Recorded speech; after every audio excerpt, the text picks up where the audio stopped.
The observation bay stank of ozone and burnt meat. Ezra Devereaux stood at the shattered viewport and watched the stars drift past the wreckage. Emergency lighting painted everything in pale amber. The bodies were gone, but the stains remained, long smears along the deck plates that told a story he did not want to read.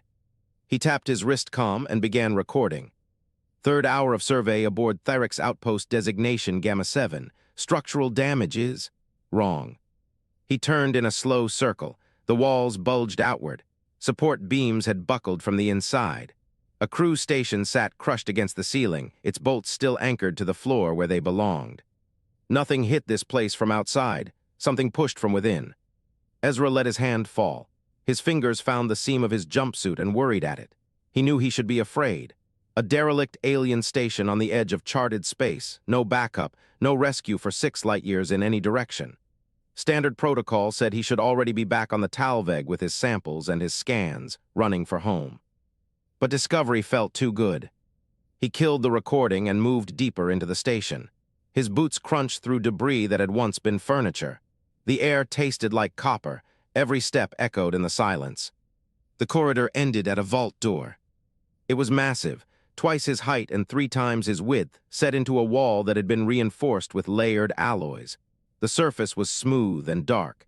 At its center sat a shallow depression shaped like a clawed hand. It was a biological lock. It required a pulse to open. The Thyrix were dead. He could not open it.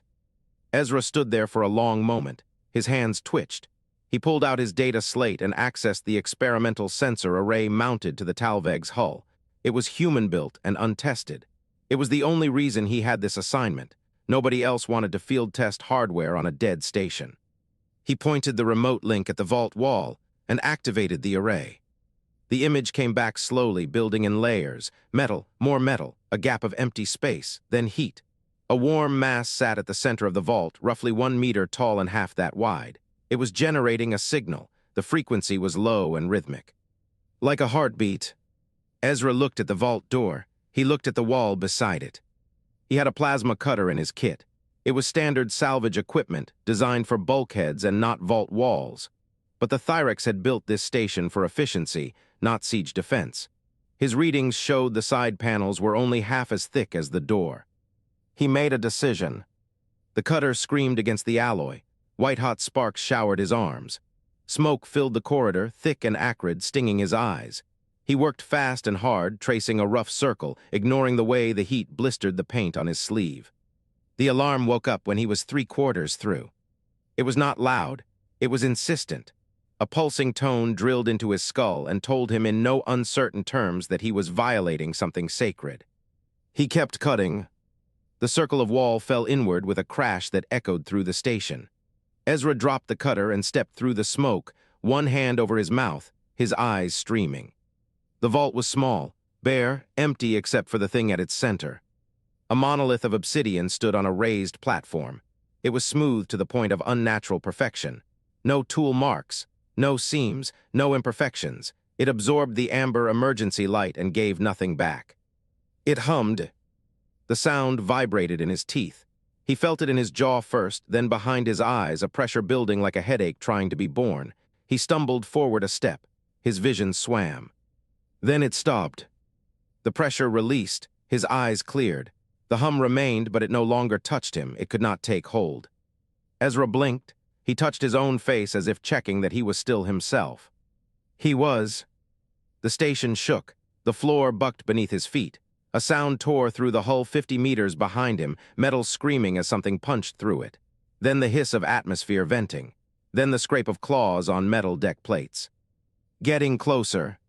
Ezra's mind raced. He looked at the monolith. He looked at the corridor behind him. The Thorrax had not destroyed this outpost from outside. They had opened it from inside. The crew did not fight an invader. They fought each other. The hum from the obelisk took minds and made them one. But it could not take his. His mind was wrong for it. That wrongness saved his life. He grabbed his cutter and ran. The corridor behind him filled with sounds of pursuit. Heavy bodies moving fast. Breath hissing through throat slits. Claws scraping against metal. He did not look back.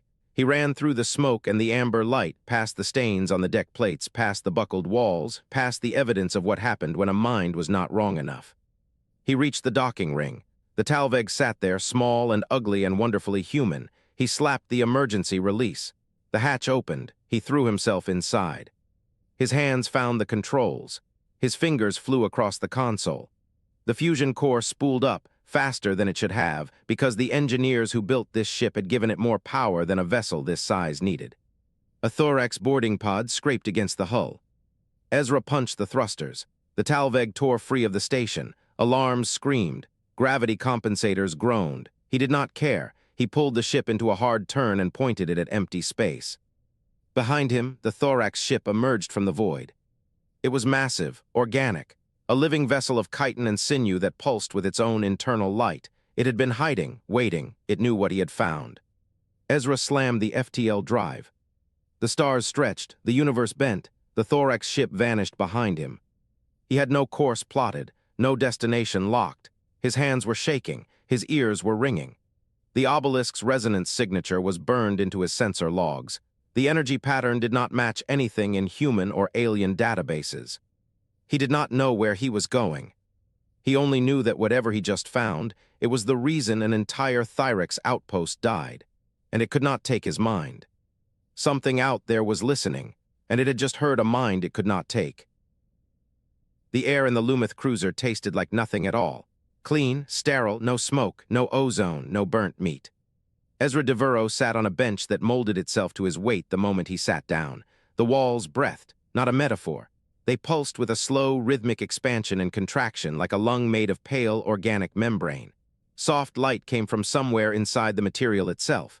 There were no visible doors, no windows, no sharp edges anywhere. He kept his hands still. It took effort. Sarala of the Lumith stood across from him. She was tall and narrow-shouldered, with skin like old ivory and eyes that caught the ambient light and threw it back from some angle he could not identify. Her fingers pressed together into a steeple at chest height. She had not moved in 90 seconds. "You are injured," she said, not a question. Ezra shook his head. Her voice was calm and musical, and somehow that made it worse. "I am not physically. You are bleeding from your left ear. It has stopped now, but the blood is still wet on your collar."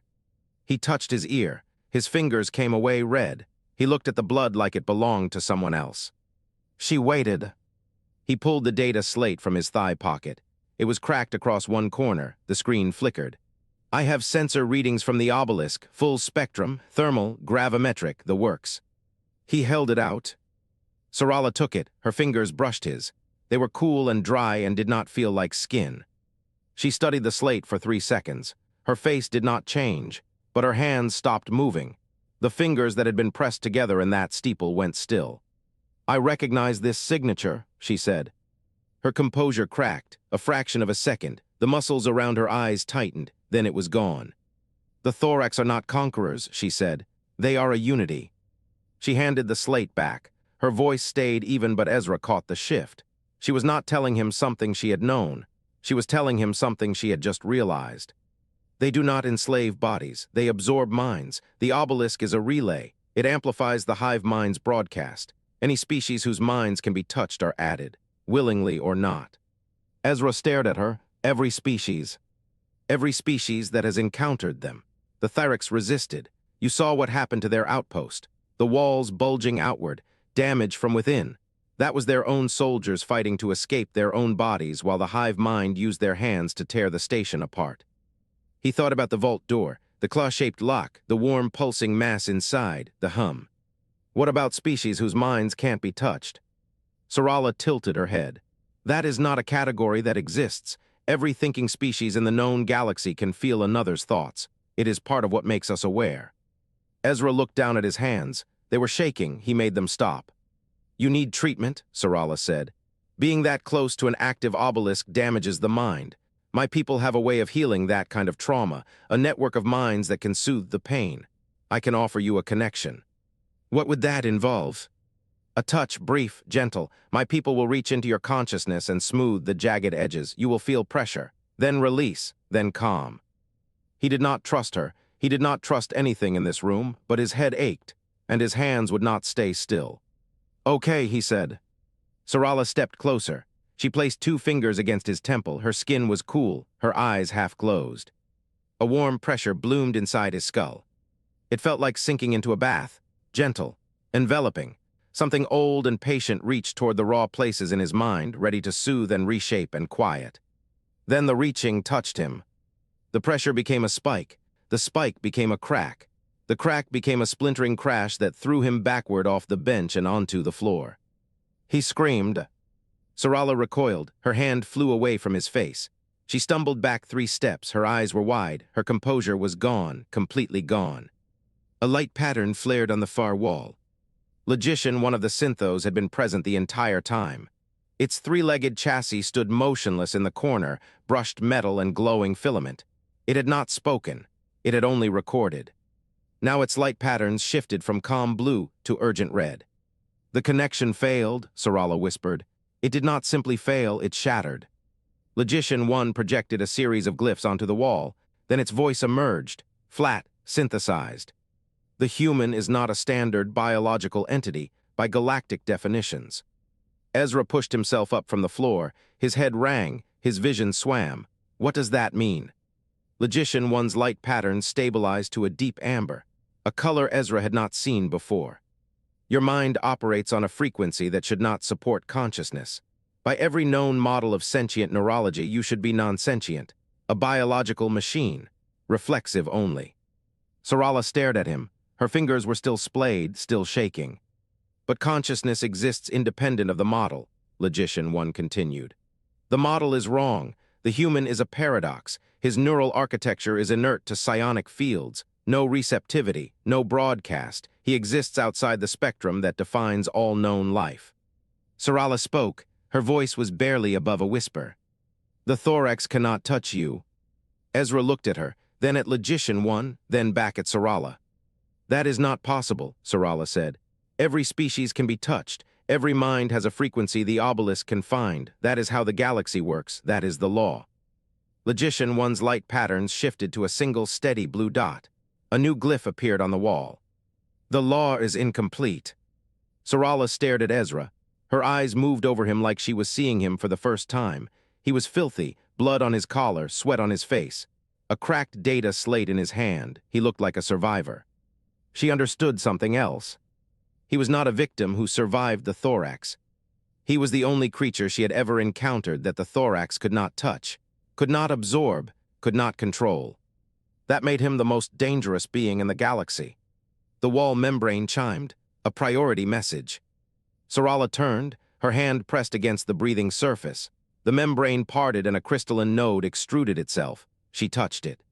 A voice emerged, low, resonant.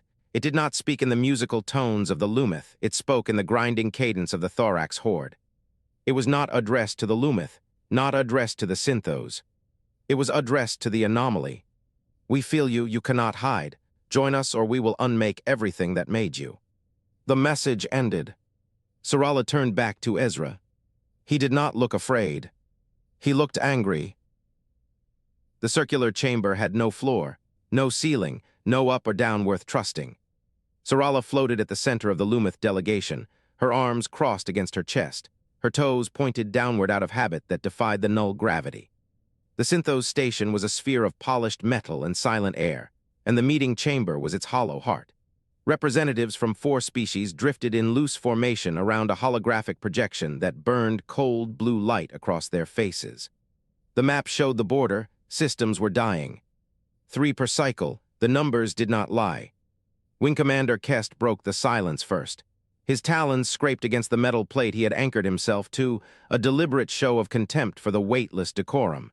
His feathers bristled at the collar. His beak opened and snapped shut before he spoke. Give me the human. Sarala did not flinch. She had expected this. Kest pointed one clawed digit at the projection of Ezra Devereaux, a small figure rendered in ghost light at the edge of the map. The human sat in his own ship, the Talveg, his face slack with exhaustion. He was watching them. He could hear everything. 3 systems per cycle, Kest snarled. The Thorrax do not negotiate. They do not accept tribute. They consume. We have one thing they have stopped to look at. One variable they do not understand. Hand him over. It buys us time to regroup. Queen Clarifier Chitter rotated in the air, her antennae sweeping in independent arcs. Her carapace gleamed under the blue light. She calculated before she spoke. That was her nature. Kest's proposal carries a 63% probability of slowing the Thorrax advance by at least 2 cycles, she said. Her voice was flat, precise, stripped of emotion. The human is a single unit. The war claims millions. The math is simple. She tilted her head toward Sarala. The gesture was not aggressive, it was expectant. Sarala felt the weight of 3 centuries pressing against her ribs. She had served the galactic order since before these species had achieved FTL. She had believed in stability, in measured responses, in the careful preservation of peace. She had also lied to this council for the last 37 minutes. "I refuse," she said. Kest's jaw unhinged slightly, a threat display. "On what grounds?" Sarala kept her voice even. "On principle, the human is not property. He is not a bargaining chip. He is a visitor to this galaxy who has done nothing but demonstrate curiosity. We do not trade curious people to slavers." Chitter's antennae twitched. "That is not a strategic rationale." "Correct," Sarala said. "It is a moral one." Logician 1 drifted into the center of the chamber. Its 3 legs had folded into its chassis, leaving it as a cylinder of brushed metal and pale filament. A pattern of light flickered across the nearest flat surface. The pattern meant contradiction detected. "Sarala of the Lumith is withholding information," Logician 1 said. "Her statement about principle is accurate but incomplete. She is concealing a secondary motivation." The chamber went still. Sarala did not look at the synthos. She had known it would detect the deception. She had hoped it would keep the observation private. That hope had been naive. "Explain," Kest demanded. Logician 1 projected a new pattern. This one meant patience requested. "I have analyzed the human's lack of a psionic signature 27 times since the incident on the Lumith cruiser," it said. "The readings are consistent with a phenomenon I have not encountered in 900 cycles of observation. Ezra Devereaux' consciousness operates on a frequency that should not exist. It is a statistical impossibility. It is noise." Chitter's antennae stilled. "Noise that carries information." "Correct. The human is a signal that does not follow signal logic. He is a contradiction expressed as a person." Kest hissed, "What does that mean for the war?" Logician 1 rotated to face Sarala. "I believe Sarala knows the answer. I believe she accessed the Lumith Deep Archives 8 minutes ago and has been processing the results since." The silence that followed lasted 3 seconds. No one breathed. Sarala closed her eyes. She had wanted to protect him. She had wanted to keep the truth buried because the truth was worse than the lie. But the lie had already collapsed. She opened her eyes and spoke. "The Thorrax were defeated once before." Kest's feathers flattened. "Impossible. They have never been defeated. Their hive mind is absolute. They have consumed every species they have encountered for 10,000 cycles." "They have consumed every species they have encountered for the last 10,000 cycles," Sarala corrected. "Before that, there was another war. The archives are sealed. I broke protocol to access them." She gestured at the holographic map. The image shifted. Data cascaded in a script so old that Chitter had to translate it in real time. The species that defeated them called themselves the Unbound. They were fractured, contradictory, irrational. They had no collective will. They could not be absorbed because they could not agree on a single frequency. The Thorrax hive mind tried to assimilate them and failed. Chitter's translated script lit up. "Failure mode, insufficient coherence. The target population possessed too many competing signals. The hive mind could not resolve them into a unified pattern." "The Unbound were exactly like humans," Sarala said. She watched Ezra's face change on the projection. She saw the moment he understood. His expression did not harden. It did not darken. It went still, empty, the look of a man who had just heard his own death sentence read aloud and was too tired to argue. The trust between them was gone. She had shattered it with her own hands. Kest recovered first, his crest lifted. "Then the human is the weapon. The Thorrax cannot assimilate him. We drop him into the heart of their hive and let his noise tear it apart from the inside." Chitter's antennae swept. "Feasibility assessment high. Probability of systemic disruption 71%. Probability of asset survival 4%. Sarala opened her mouth to argue. She had nothing. She had already given them the logic. She had already classified him as a tool. There was no taking it back.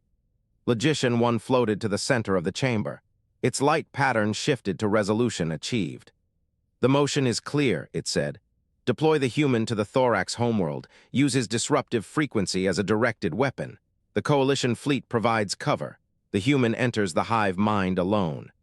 Kest raised his claw. Aye. Chitter raised a limb. Aye. Logician 1 produced a tone of assent. Aye. 3 votes. Sarala did not raise her hand.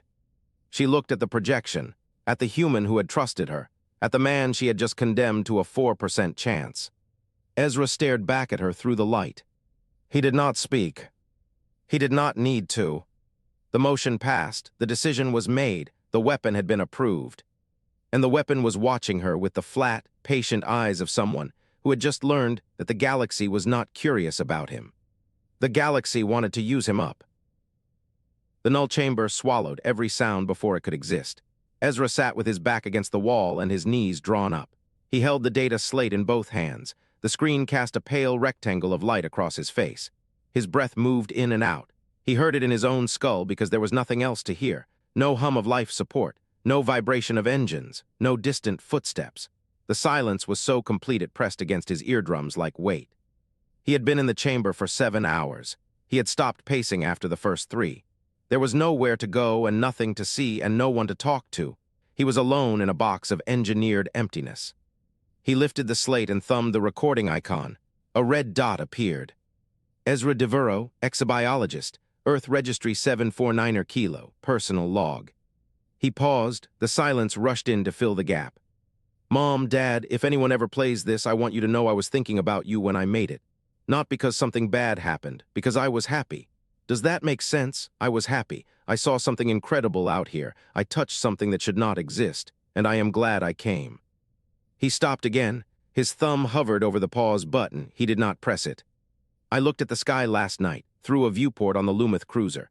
The stars are the same, that is stupid to say. Of course they are the same, but they are. The same patterns, the same constellations. I found Orion. It is tilted wrong, but it is there. That helped. He let the moment stretch. He needed the words to land right. I am not coming home. I do not know how to explain that in a way that will make sense. I am not trapped. I am not a prisoner. I am choosing to stay. There is something here that needs doing, and I am the only one who can do it. That sounds arrogant. I do not mean it that way. I mean it like a fact. Like a key fits a lock. I am the shape of the thing that needs to happen. The red dot blinked. I love you both. Tell Miles I stole his jacket and lost it on a space station. He will understand. End log. He set the slate down beside him. The metal floor was cold through his jumpsuit. He had stopped shivering 2 hours ago. That was not good. Hypothermia did not care about conviction. He pressed his palm flat against the surface and let the cold climb up his arm. It was real. It was measurable. It was something he could hold on to. The intercom crackled. Ezra, a pause. Sarala's voice filtered through the speaker, thin and compressed. I am sorry. He did not look up. He stared at the opposite wall. It was bare metal. No seams, no rivets, built to be nothing. Sorry for what, he said, flat, no question in it. Sorry that I brought you here. Sorry that I did not warn you. Sorry that I made you a pawn in a negotiation I should have controlled. You made me a weapon, he said. You pointed me at the Thorrax and you told yourself it was the only way. Do not dress it up as something else. Silence from the speaker. He imagined her hand hovering over the button, that sudden stillness she had, the fingers pressing together into that steeple shape he had started to recognize. Have you ever been truly alone? He asked. I have served the Lumith Diplomatic Corps for 300 years. That is not an answer. No, she said softly, I have never been alone. He nodded to himself. He had expected that. I thought so, he said. You do not know what this feels like, this room, this silence. It is not empty, it is loud. I can hear my own blood moving. I can hear my heartbeat in my ears. There is nothing else, no other presence, no other mind, just me. It is the loneliest I have ever been, and I have been alone a lot. Ezra. No, listen. You put me in here because you thought I was dangerous. I understand that. I am dangerous. But you do not know what I am dangerous to. It is not the Thorrax, not the way you think. He picked up the data slate and pulled up the Thorrax archives. The ancient files Sarala had unlocked. He had read them 7 times in the last 4 hours. The patterns were clear now. He had missed them the first time because he was looking for military data. He was looking for weaknesses, vulnerabilities, places to strike. He was looking at the wrong thing. The Thorrax had not always been a horde. They had art. They had poetry. They had recorded songs that used pitch modulation to express something that translated roughly as shared longing. They had built cities on the rims of volcanoes because they liked the view. They had children. They had names. They had individual names. The Unity had erased all of that. He scrolled through the records. The early reports described a growing unease, a psychic pressure that whispered comfort in exchange for surrender. Join us. Stop being afraid. Stop being alone. Never be alone again. The Thorrax did not fight. They submitted. He set the slate down and pressed both hands against his face. His fingers were cold. His cheeks were cold. Everything was cold. "Logician 1, he said to the empty room. The intercom clicked again, not Sarala, a different voice, flat, precise, metallic. "I am here, Ezra Devereaux. How many cycles between the first recorded contact with the Unity and the complete absorption of Thorrax civilization?" 12 cycles. 12 cycles, that is not a conquest, that is a conversion. They did not fight, they welcomed it. The historical record supports that interpretation. So the Thorrax are not the enemy, they are the victims. A pause longer than he expected. That conclusion is not supported by current coalition doctrine. Current coalition doctrine is wrong. He stood up, his legs were stiff, his joints cracked. He pressed his palm against the wall and waited for the blood to move. "Logician 1, I want you to listen to something. Can you project audio into this chamber?" "I can." "Good, play track 7 from the data slate. The file labeled Folk Archive, sublabel Appalachia." The silence stretched for 2 seconds. Then the speakers crackled to life. A banjo, a voice. A man singing about a train that would not stop, about a woman waiting at the station, about rain on the tracks, about going home. Ezra closed his eyes and let the sound fill the empty room. The song was simple, 3 chords, a melody that looped. The singer's voice cracked on the high notes. It was not polished, it was not perfect, it was real. It was one human being telling another human being that they were not alone. He let it play through to the end. The silence after was different, fuller, warmer.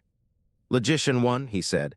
"Request a meeting with the coalition commanders, all of them, Sarala, Kest, Chitter, you. I need 15 minutes. "For what purpose?" "I need them to change the mission parameters. The plan is already in motion. The weapon is being prepared. The plan is wrong. I am not a bomb. I am a vaccine. I need to show them the difference." Another pause, longer. He could almost hear the processing happening on the other side of the wall. "I will relay your request, Ezra Devereaux." "Thank you. It is not a guarantee." "I know." He sat back down. The cold bit through his jumpsuit again. He picked up the slate and pulled up the Thorrax records one more time. He scrolled past the war reports, past the casualty numbers, past the tactical assessments. He found the poetry. Short lines, heavy with meaning he could only approximate. Something about light through water. Something about a child's hand. Something about the moment before sleep when fear dissolves and you remember you are held by something larger than yourself. They had been afraid, the same way he was afraid, the same way every thinking creature had ever been afraid, and something had offered to take that fear away forever. He understood why they said yes. He scrolled back to the early contact logs, the first message from the Unity, translated by the Thorrax linguists before they were absorbed. It was one word. "Please." He stared at it for a long time. The hive mind was not a conqueror. It was a castaway, something ancient and dying and desperate. It had found a way to survive by consuming others. It had been doing it for 10,000 cycles. It had never stopped. It had never been asked to stop. It had never been offered another option.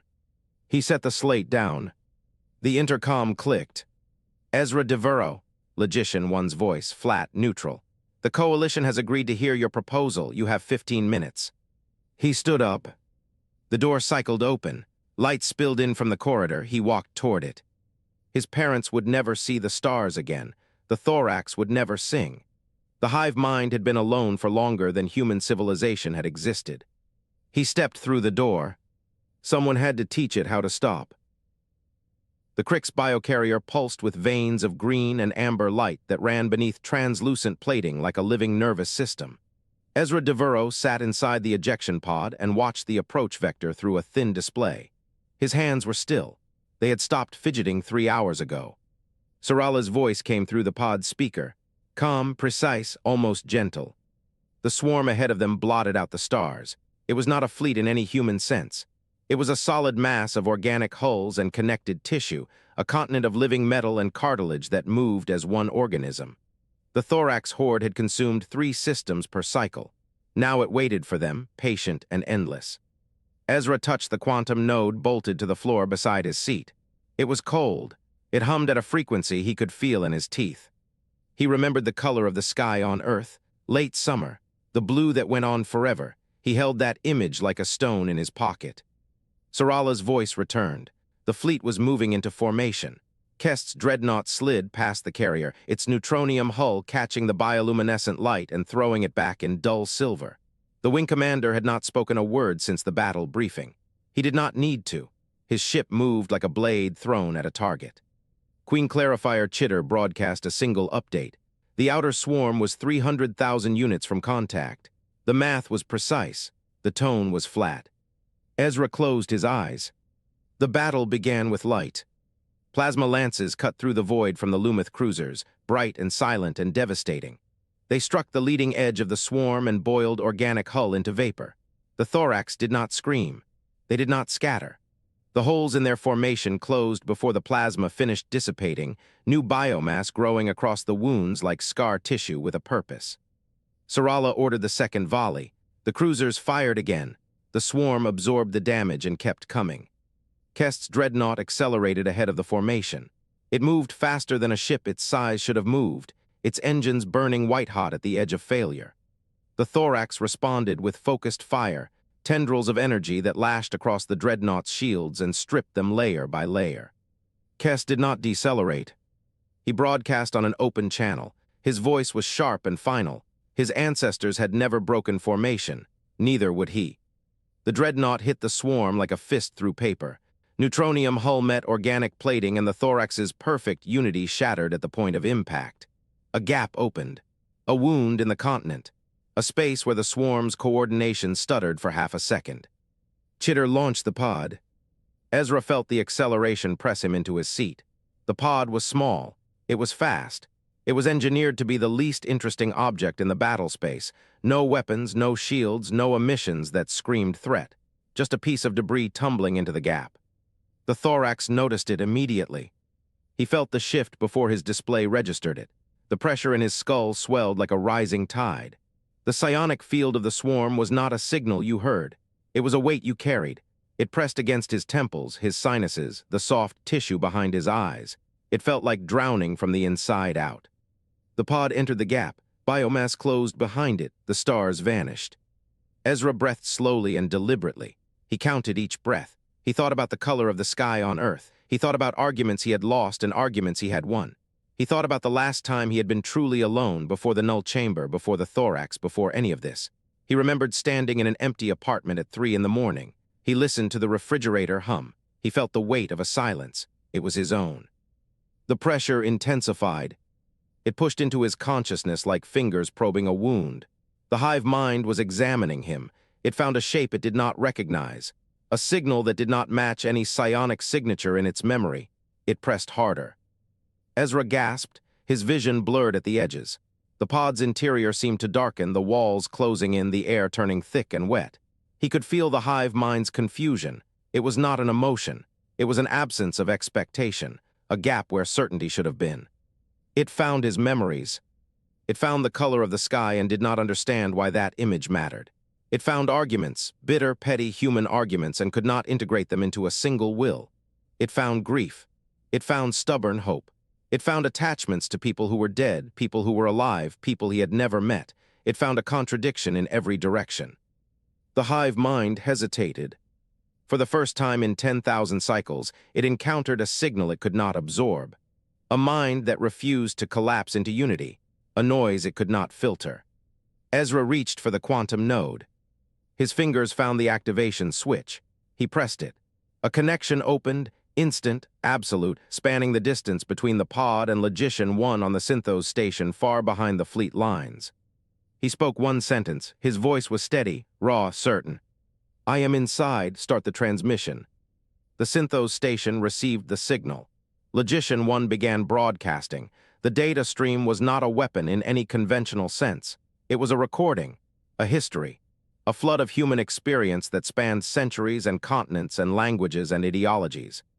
The first broadcast reached Ezra's pod and bled outward into the swarm. The hive mind received it as a single burst of raw data. Ezra felt it happen.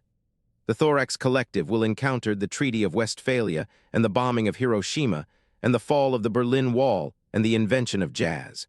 It found love letters written on scraps of paper tucked into ration kits.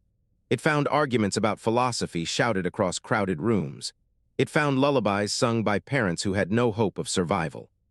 It found manifestos and grocery lists and poetry about the moon, and weather reports from cities that had been destroyed and rebuilt and destroyed again. The hive mind tried to integrate the signal. It had never failed to integrate a signal. Every mind it had ever encountered was a variation on a theme, a psionic signature that fit within the harmonic range of the unity. Ezra's mind did not fit. The data stream was not a single voice. It was a chorus of billions, each one distinct, each one contradictory, each one refusing to merge into the whole. The hive mind could not resolve the paradox.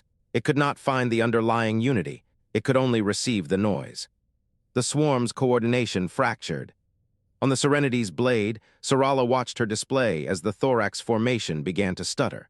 Ships that had moved as one body now drifted in awkward isolation. Tendrils of psionic control flickered and died. The continent of biomass began to pull apart at the seams. She calculated Ezra's survival probability, 0.3%. She had told herself she was prepared for that number. She was not prepared for the human voice that came through her command channel. Broken, exhausted, triumphant. He was still alive. Sarala ordered the fleet to hold position. She would wait until the end. In the pod, Ezra let go of the quantum node. His hands were shaking now. The pressure in his skull had not diminished, but it had changed. The hive mind was no longer pushing inward. It was pulling back, recoiling from a signal it could not process. He had never felt more alone. He had never felt more alive. He thought about the color of the sky on Earth. He thought about the last time he had seen it. And then the swarm began to scream. The threads of light did not connect. They were connection. Gortak understood this as a fish understood water. He did not think about the unity. He was the unity. Every breath of every thorax flowed through him, every kill, every hunger, every heartbeat. Something scratched at the edge of that perfect whole. A noise, a signal that did not reconcile.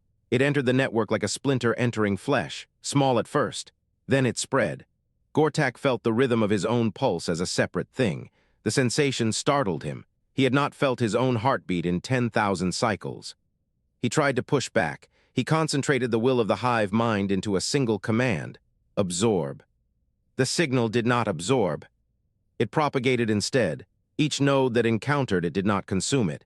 It passed through them and left something behind: fragments, echoes, thoughts that were not the unity's thoughts. A thorax at the outer edge of the swarm felt hunger. His hunger, not the hive mind's directive to feed, just the empty ache of his own stomach. He did not know what to do with this sensation. A thorax near the core felt pain, a wound on his left flank where a Lumith missile had grazed his hide. Real pain, his pain. He touched the wound with his own claws. He had never touched his own body before. The unity touched everything. Gortak sent a command through a billion threads: hold, be still, be one. The individual nodes did not obey. They held the fragments close. They tasted separation. It was terrifying. It was glorious. They did not want to give it back. Gortak felt something he had no name for, a pressure in the space behind his eyes where his identity used to live. He searched through the threads for the source of the noise. The human was moving through the network, not as prey, not as data. He moved like a creature walking through a room full of mirrors, shattering each reflection as he passed. The human was looking for something. Gortak followed. The landscape of the hive mind had no physical shape, but it had geography nonetheless. Some regions were dense with memory, old conquests, ancient hungers, the thread of a billion kills braided into rivers of shared experience. The human walked through these rivers without drowning. The dissonance he carried made him immune to the current. Deeper, the network grew older. The threads here were thicker. The consciousness that inhabited them was not the swarm. It was the origin, the first voice, the one that had called out in loneliness and consumed everything that answered. The Ancient One had no body anymore. It was a presence that filled the space between thoughts, It was vast. It was tired. It had been alone for so long that it had forgotten what the word meant. The human stopped in front of it. Gortak saw this through 1,000 eyes, the human floating in a landscape of light, the Ancient One coiling around him like smoke, a predator studying prey.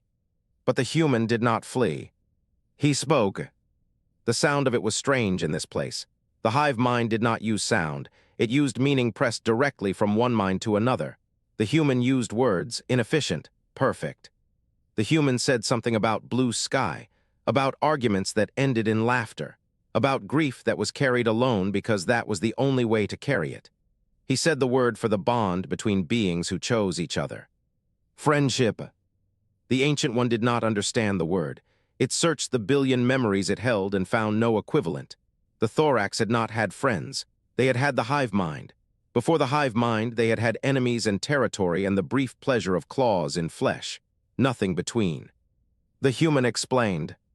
He stood in the presence of a god that had eaten its own children to survive extinction.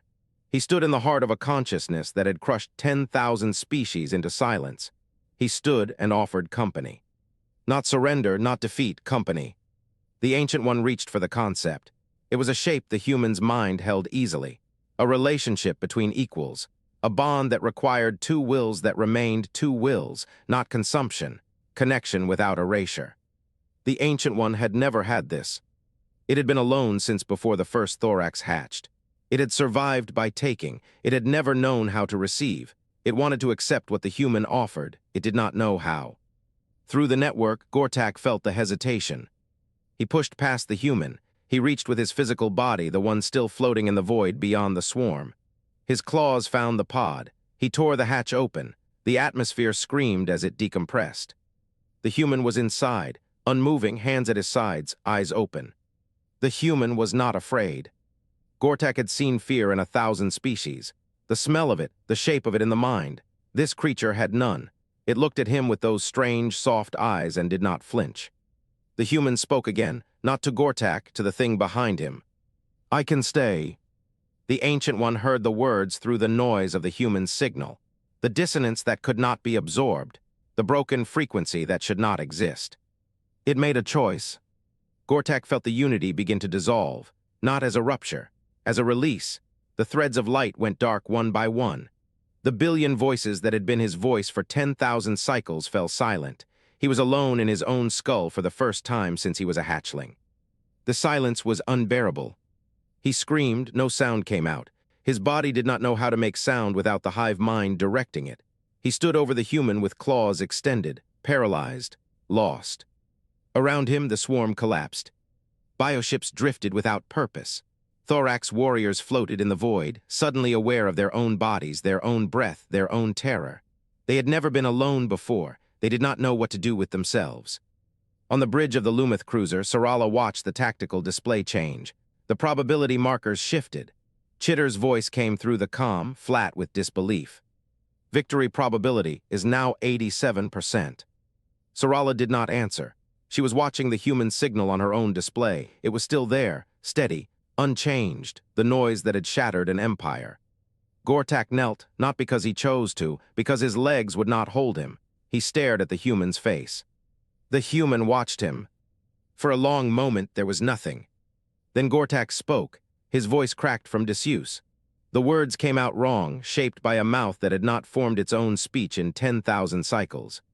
What am I now? The human considered the question. His hands moved, finding the edge of his torn pod. He did not look away. I don't know, the human said, but you're not alone anymore. Gortak felt the words land somewhere deep. A place that had been empty so long he had forgotten it existed. He looked down at his own claws. They were his claws now. His hunger was his hunger. His fear was his fear. He was himself. He did not know if that was a gift or a punishment. The human reached out. His hand stopped just short of Gortak's arm, waiting, offering contact without forcing it. Gortak stared at the hand. He did not know what to do with it. But something in him wanted to find out. The shuttle's interior was warm. That was the first thing Ezra noticed. The cold of the void had seeped into his bones during the long minutes he floated among the debris. His hands shook as Sarala guided him into the seat. The membrane surface molded itself around his body, supporting him in a way that felt almost maternal. He did not resist.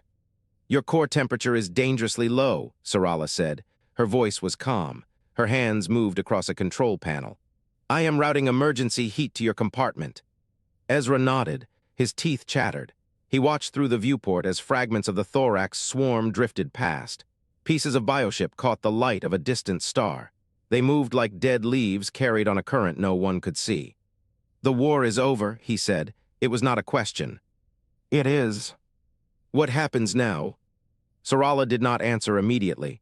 She adjusted a setting on the panel. The warmth intensified. Ezra felt sensation returning to his fingers. It was not pleasant. It felt like needles pushing through the skin. "We are beginning rescue operations," she said. "The Thorrax are not hostile, they are confused." Ezra thought about that. He had felt their confusion. It had flooded into him when the hive mind collapsed. A billion voices suddenly alone. A billion minds that had never known the shape of their own thoughts. "They do not know where they end," he said, "and where the world begins." Sarala turned to face him. Her eyes reflected the instrument lights. "Yes, that is what the Synthos reports confirm. The liberated species are experiencing acute identity fragmentation." Ezra closed his eyes. He saw Gortak floating outside. The massive Thorrax had refused to enter the rescue shuttles. He hung in the debris field, staring at his own hands, turning them over, examining them like they belonged to someone else. "I need to talk to him," Ezra said. "You are in no condition." "I need to talk to him."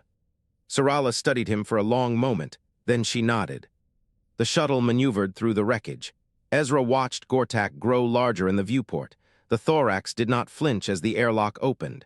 He floated inside when Ezra gestured. He folded his massive frame into the space and sat against the bulkhead. His scales were pale, almost gray. "I do not know what I am," Gortak said. His voice was rough, uncertain. It cracked on the last word. Ezra pushed himself out of the seat. He sank down to sit across from Gortak. The floor was warm. The shuttle hummed around them. "That is a good place to start," Ezra said. "You should have destroyed us." "I considered it." Gortak looked at him. His eyes were different now. There was something behind them that had not been there before. Awareness, fear, a question. "Why did you not?" Ezra leaned his head back against the bulkhead. He felt exhaustion pressing down on him. It was heavy. It was weight he had been carrying for days. "Destruction would have been easier," he said. "But you were not enemies, you were patients." Gortak's jaw unhinged slightly. A gesture Ezra had learned to read as confusion.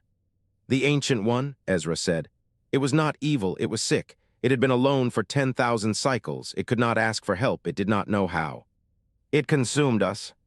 It tried to consume me. It could not. My mind was the wrong shape."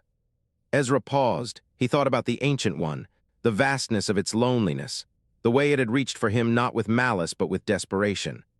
"It needed connection," he said. "It had forgotten how to make it without taking it. That is a sickness, not a sin." Gortak was silent for a long time. His fingers traced the seams on the deck plating. He seemed fascinated by the texture, the separateness of each line. "I can feel the air on my skin," he said. "I never noticed it before." "That is being alive," Ezra said. "It is terrifying." "Yes." The comm unit crackled.